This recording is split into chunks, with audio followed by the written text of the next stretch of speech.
Hello, everyone, and welcome to another episode of Chatting with the Experts TV show hosted by moi, Paula Okone. Every week, I bring to you amazing women from Africa and the Caribbean, and also from the diaspora.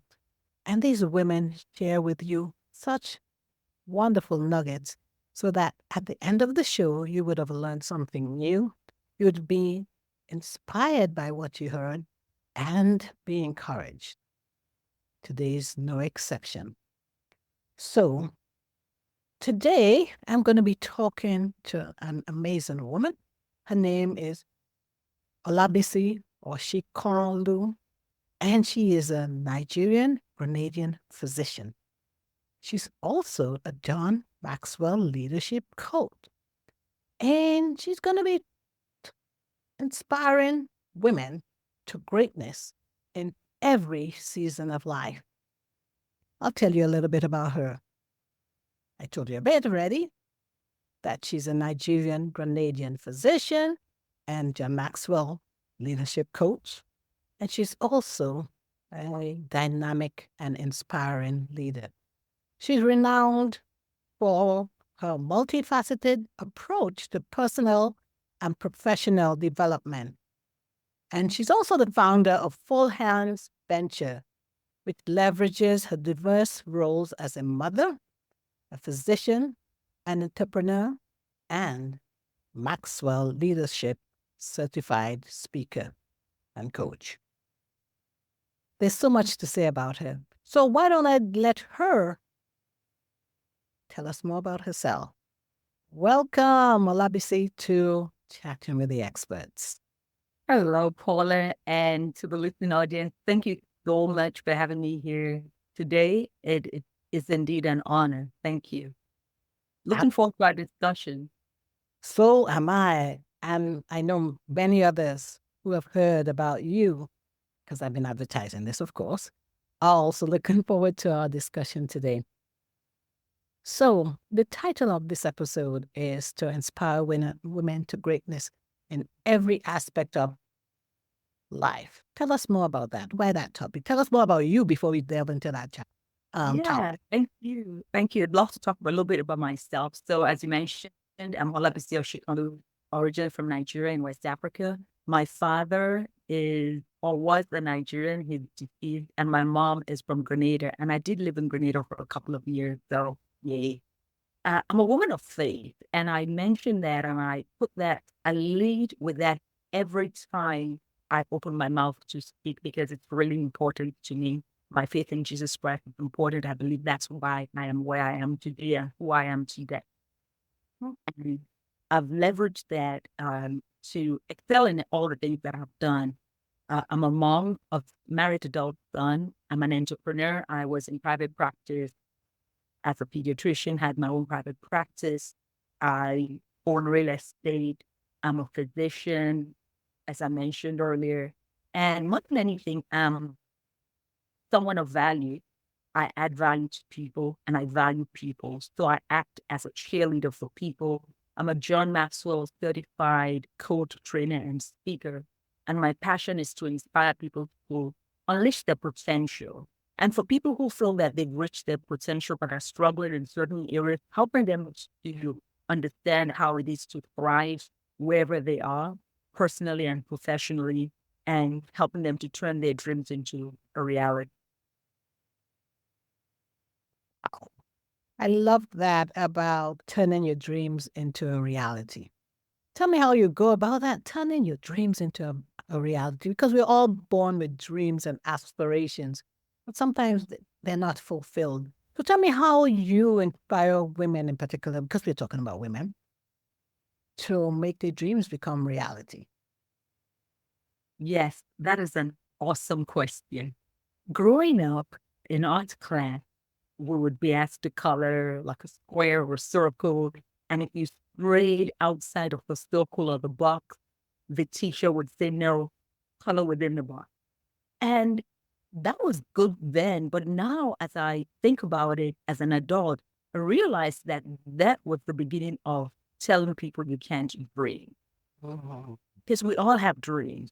But when people keep telling you, you can't do this or don't do that, and I'm not talking about the fact that we shouldn't have boundaries or we shouldn't have rules, but those no's begin to cause people to walk in fear and to quash their dreams. And what I do and what I believe is that everyone has a right to be great. And I work with an acronym, and I change the acronym all the time.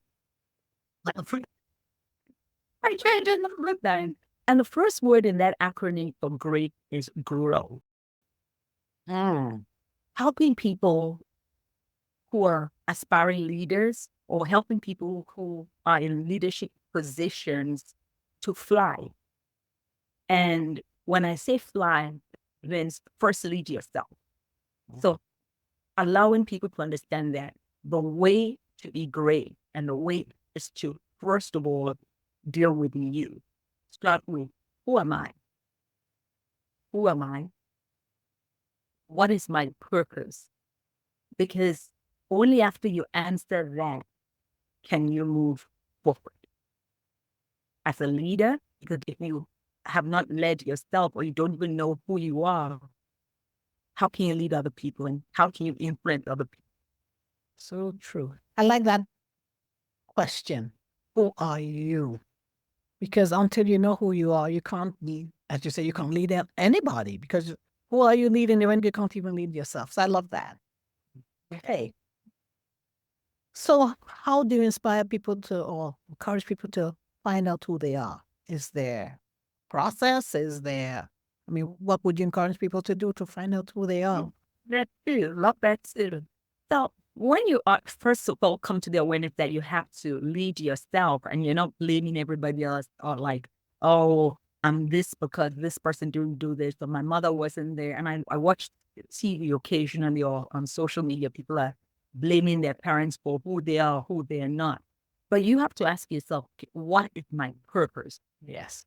What is my purpose? What is my assignment? Why was I put on this earth? And you mentioned something when we started the show about different seasons in life. And that question is a question we have to ask ourselves in every season, because with the seasons, just as the seasons change, things are going to change. But that fundamental question, what is my purpose, is something that doesn't change. So what is my purpose? Miles Monroe, excuse me, of blessed memory, used to always say, if you don't know the purpose of a thing, then abuse is inevitable. Yes. And abuse is the abnormal use. And it applies to us too. It applies to us as individuals. It applies to us when we're leading teams. So when you say, okay, what is my purpose? You begin to think about what are your skills and what are your values? And your skills could be, do I have leadership skills? Do I have problem solving skills? Do I have time management skills? Am I an effective communicator? I've tapped into that, and that's why I'm doing what I do. So, like every area, I'm a physician, I'm an entrepreneur. Now I speak, I coach, I train. And that's because I asked myself those questions. People kept telling me, you're good at speaking, you're good at empowering people. So I understand that my skill set, one of my skill sets is effective communication and inspiring people and organization. And then when you talk about your skills, what are your values? Because your skills will get you to the top, but they won't keep you at the top. So true. Values, I feel like saying amen. But your values and your skills will get you to the top and keep you there. And what are your values? Things like courage, being authentic, showing up as the real person, not being A today and B tomorrow, self-awareness, humility, courage, compassion. Compassion is a Yes. big part, a big thing, especially as you mentioned earlier, you're a woman of faith. And as I'm a woman of faith as well. And as a woman of faith, where compassion comes in is when we realize that we're reflecting who God is, who Christ is. Because you can have all these other skills and all these values, And I know I'm focusing on compassion, but when you don't have compassion, you can't even see beyond the person's pain, that there's a person there. Exactly. John Maxwell, who's my mentor, I'm a John Maxwell certified coach, talks about the 5 levels of leadership. Again, leadership is influence. And the first level is position. And when we look at what we're even talking about today, about being great and walking in one's greatness, knowing who you are is the first step. And it's just like, okay, so I know my position, right? My first level. He doesn't put it in that way, but I'm framing it this way for this conversation. And then when you think about compassion, the next level of leadership is the relationship, people phase. So compassion, you cannot lead if you're not compassionate. If you don't have a relationship with the people around you, if the people around you can't relate to you. I heard someone on a podcast a couple of days ago say something and it really blessed me. And this is what he said. He said, a lot of times we hire people and we're wanting them to give us their hand. But what we have to do is key into their heart. When you key into their heart, the compassion, the empathy, the empowerment, then you work on their mind, because that works on their mind. So their mindset shift, and they don't look at what they're doing for you as a job anymore. They look at it from the heart position. This is mine. They're stakeholders, and they take ownership, and then they give you their hand. And so that's what compassion is. And I can understand why, that when you heard it, it meant so much to you, because a lot of organizations are realizing that their workers, their employees are more than just, as you say, the hands. They're not just machines, in other words, and I'll come to that later. But they're individuals with feelings. And, if you've got a healthy employee, most likely it's going to affect your bottom line, because you're going to have someone who's not just here to do the work, but they're here to do the work because they realize that's empowering them and empowering others. So, yeah. Exactly. So they come because they have a want to, not because they have to. Yes. And as you mentioned, most organizations, prior to this, a couple of years ago, organizations felt that the things that we're talking about, the compassion and the empathy, that they were full. They were not things to be reckoned with. But as you mentioned, these things affect your bottom line. I'll give you an example, a personal example. I work for a managed care organization, a Fortune 700 is what they call the organization. I can't call their name online because it's not related to work. Mm-hmm. Now, and I have a boss, my senior medical director, who is retired now, influenced me tremendously. He was kind, he was smart, he was compassionate. And when I first got to the job, I did the job because I was at one of my paycheck and I wanted to do the work. But later on, I would stay past closing to do the work. I would double up on work because I just loved this man. Not a male, female love or that type of love, but I loved what he represented and how he managed it. And his team, our team, performed consistently well. Our bottom line was good. The ROI on our team, for our team, was great. So it affects every aspect of not just our personal life. Personally, I was also happy because you spend 8 hours of your day on a job. So you want to be happy. And so being great encompasses all of it. We cannot really compartmentalize our lives. I love that example. And I love the fact that you personalized it, because it shows. I mean, even I met you, I know you, and the BC I saw, there was a change, a noticeable change. Thanks for explaining part of the reason that I saw that. All right. We're talking about G, the acronym GREAT, but we are on the letter G, which is grow. And you've told us so much. Is there anything extra, anything more that you could share? More on the growth? Yeah, there's more. But let me stay on G before I move to R. Okay. So with a G, because we want also, I'd love for your audience to leave here with actionable items. So having the skill set is important. Having the values is important. You can't do one without the other. They're both important as we've determined. So your character and your skill set. That's what people want in life from you. That's what your employer wants. But also having a plan. So how do you do this? Coming up with a plan.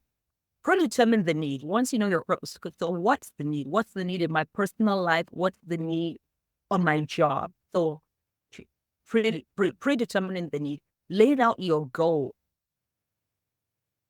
I always tell people, begin with the end in mind. Where am I going? What is my wish? What is the opportunity that all these things present?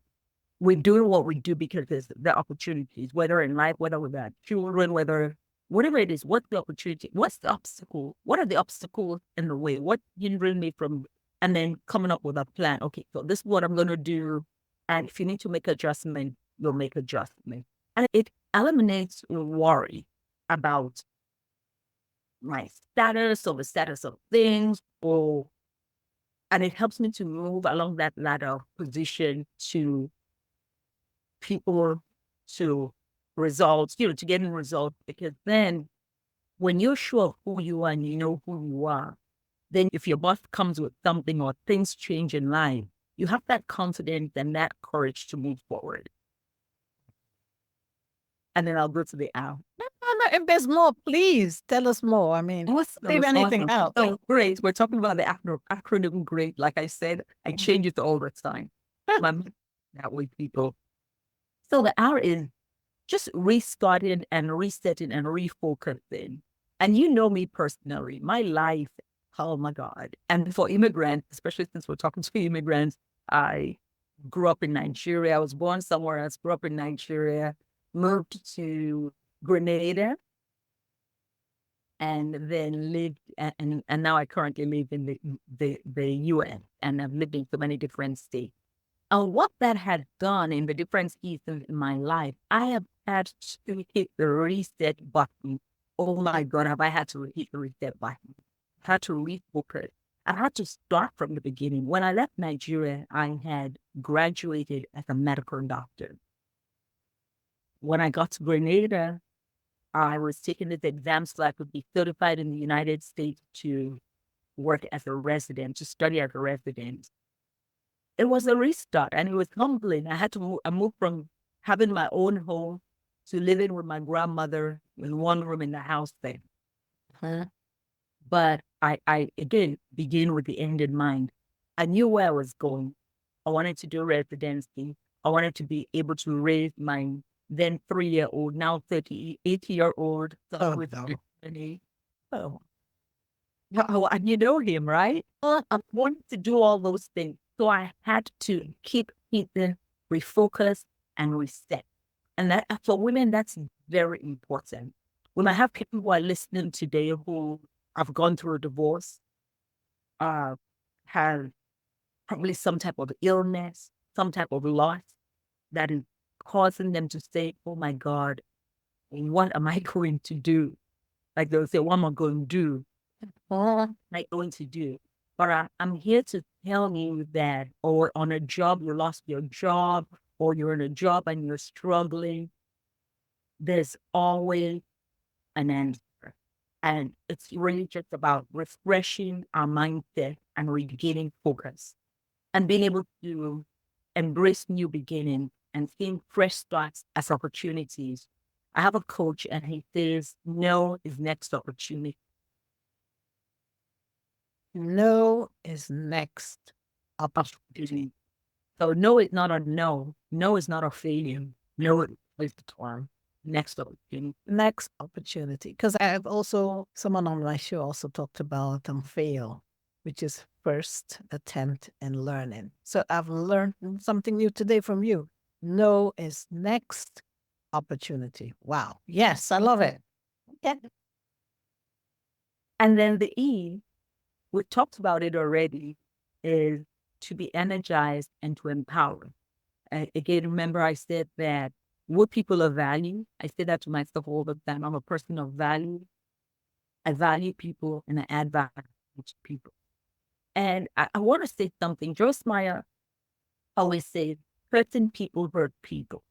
Mm-hmm. And a lot of times I've found, even on our job, that person who is being mean is not trying to devalue you.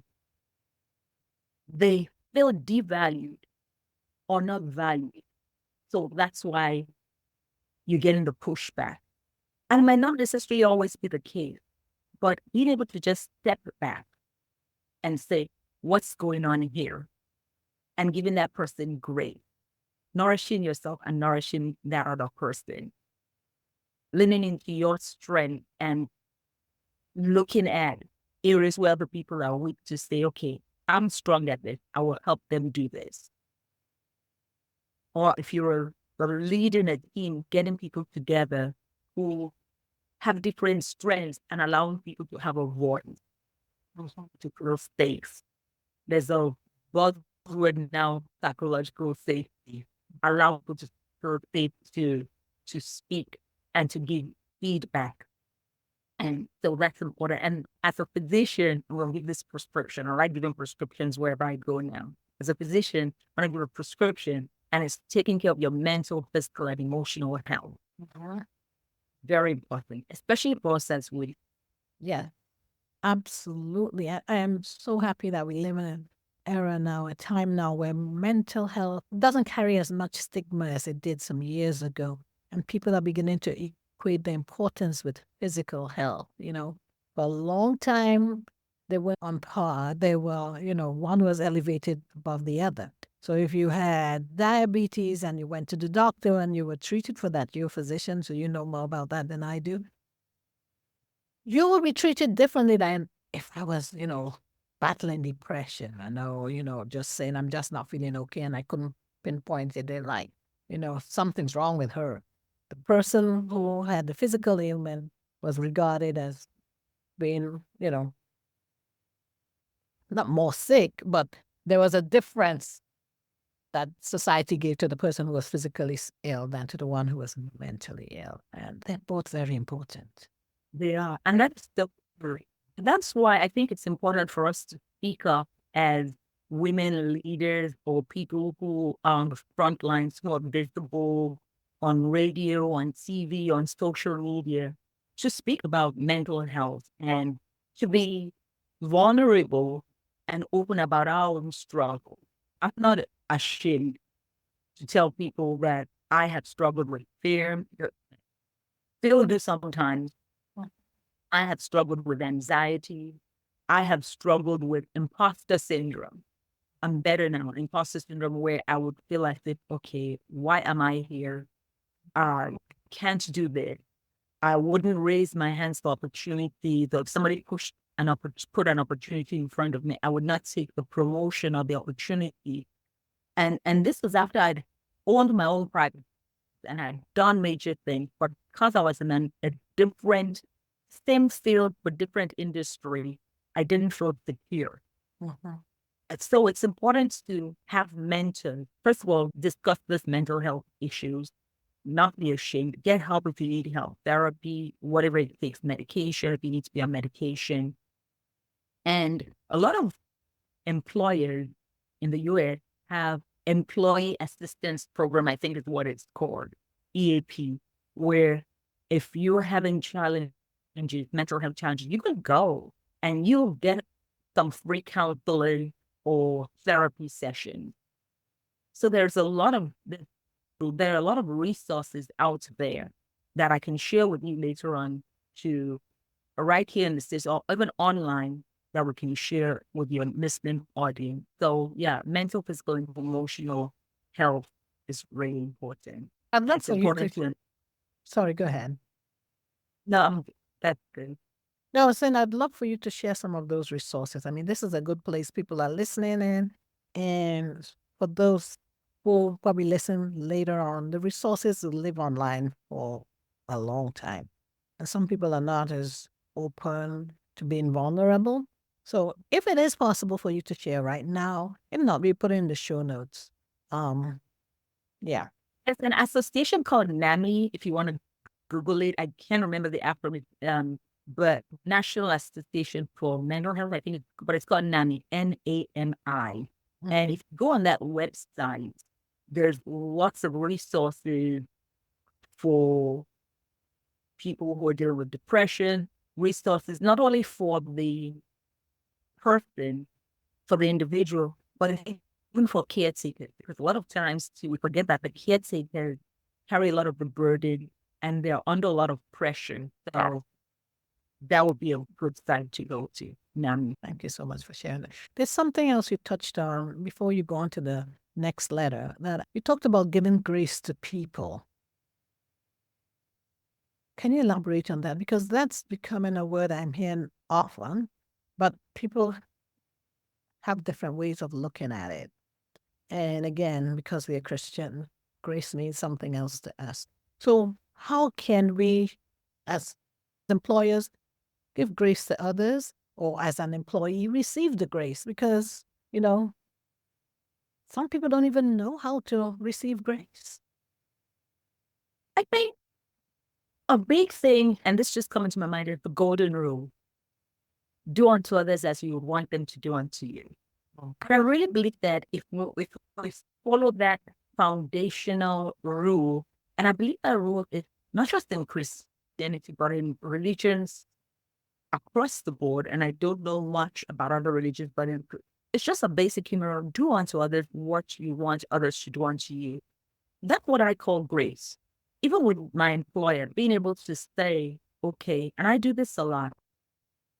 I'm at the ground level. I look at it at ground level, mid-level, and then the pinnacle. I'm at the ground level. I can't see like an eagle. An eagle can see what's going on from above. But when you're at the ground level, you can only see what's in front of you.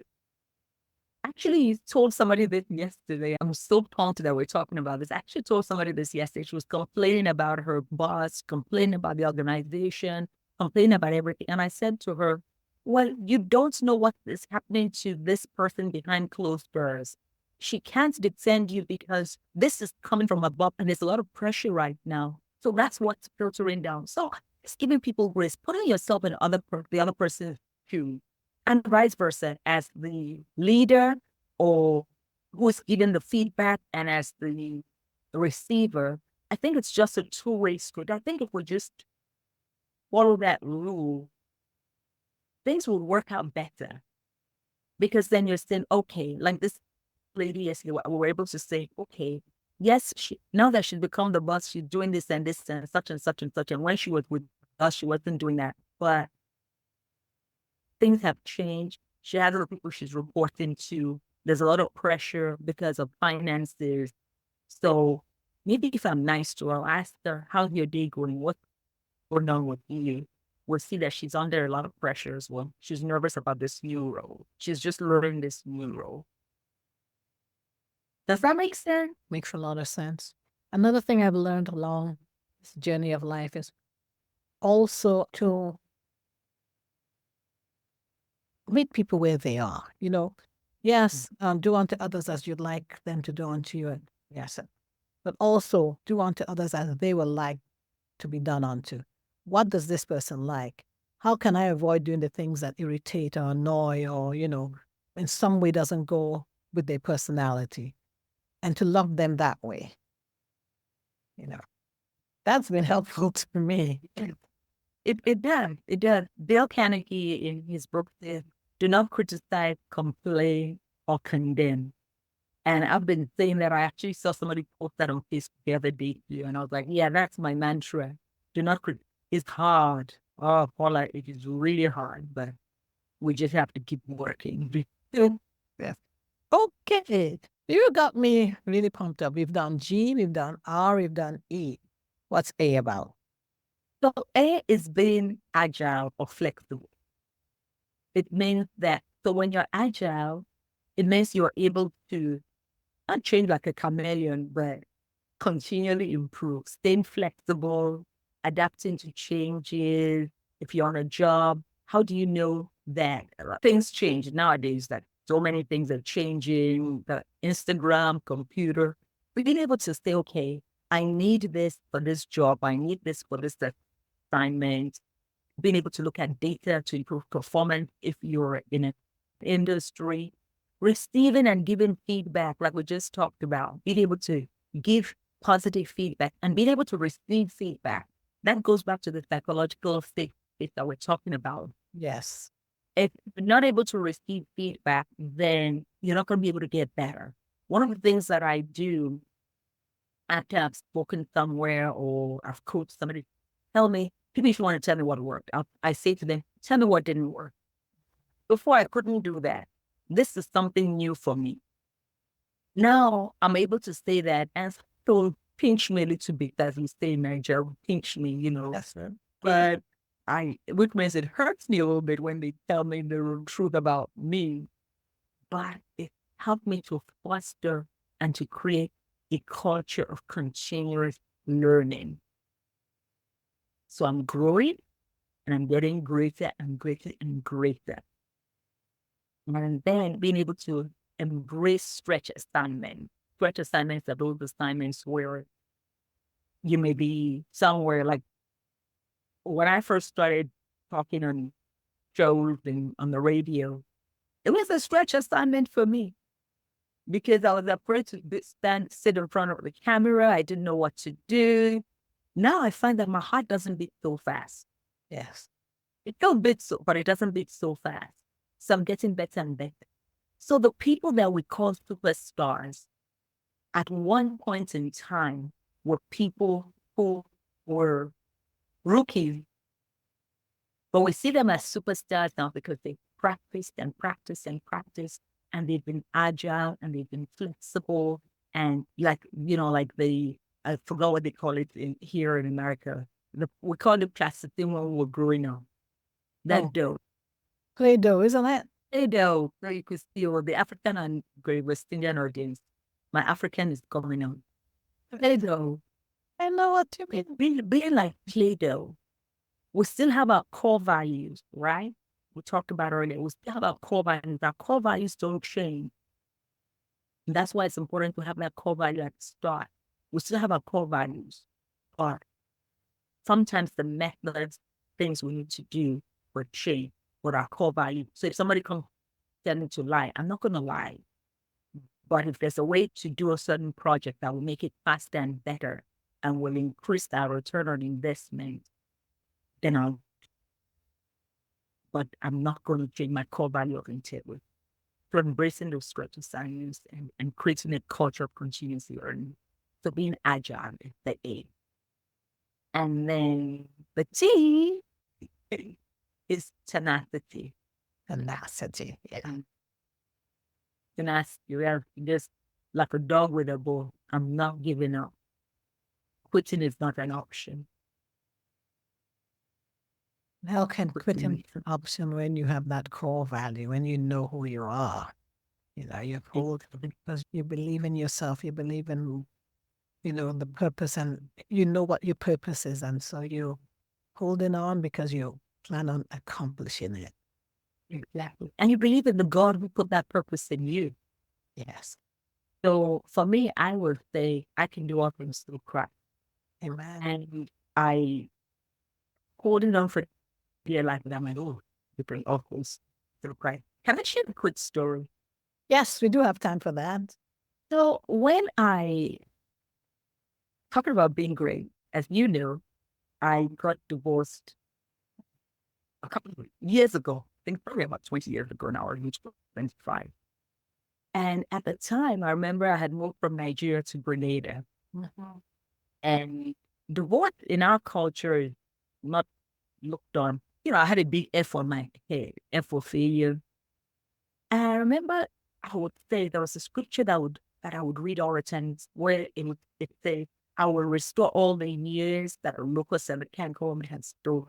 And I remember I would say over and over again, oh my God, how could I ever do this? How can you restore all those lost years and all the things that I left behind, my family, people, things, having to start all over again, restarting, refocusing? It looked impossible. It really looked impossible.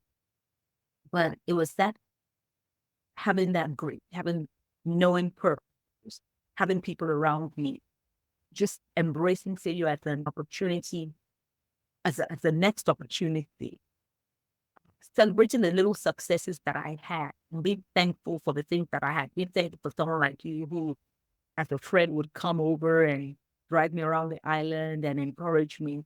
And in every season of my life, that's my divorce that I talked about, but in every season of my life, even at the time of success, even when I had my private practice, and even now, there have been times when I've wanted to give up, but going back to that place to say, I'm not giving up. I almost want to cry just talking about this. But I'm not giving up. I'm holding on. And for your listening audience, don't give up. Don't give up on life. Don't give up on your dreams. Don't give up on where you're going, because there is a plan and there is a purpose, and you are a person of value. And there are people around. Tenacity also speaks to community, because a lot of times we want to do life alone, but you can't do life alone. We all need that tribe. We all need that community. And being alone, and I'm not talking about being alone, not having a man, being alone where you're not having people here with you, help you carry the load, is a recipe for disaster. Yes. The recipe for disaster. Olabisi, I want to thank you for sharing that story. I've known you, but I also want to say that you sharing that story, I think, is an example of many times when you see people, you don't always know what's happening in their lives, because anyone seeing you in those years always saw a bright, smiling face, and they didn't know that you were struggling with fear. You were struggling with, self-doubt. You were struggling with feeling that you were a failure. They wouldn't know that. And that's it. And look at you today. Another thing I want to say to my listening audience is that as Christians, we sometimes go through tough times. I believe firmly that God allows these tough times for a purpose, so that when we do emerge, people can see, oh, the hand of God was upon him or her, and they can learn. And sometimes just seeing you emerge and give them hope.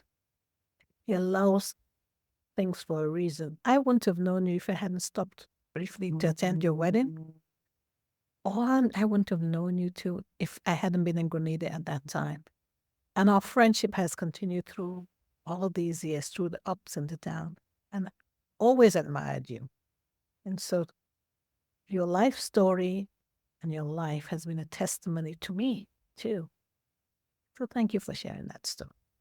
Thank you. And thank you for being my friend and for being there for me at my most vulnerable moment. And I pray that everyone has a friend like you. Now you want to make me cry. Don't cry. And so because this is a show in which we encourage women to listen in, and they learn and get inspired and are educated, and you've done all three. Well, let me see, where can people find you online if they just want to connect with you or talk with you? I can be reached at Full Hand Ventures.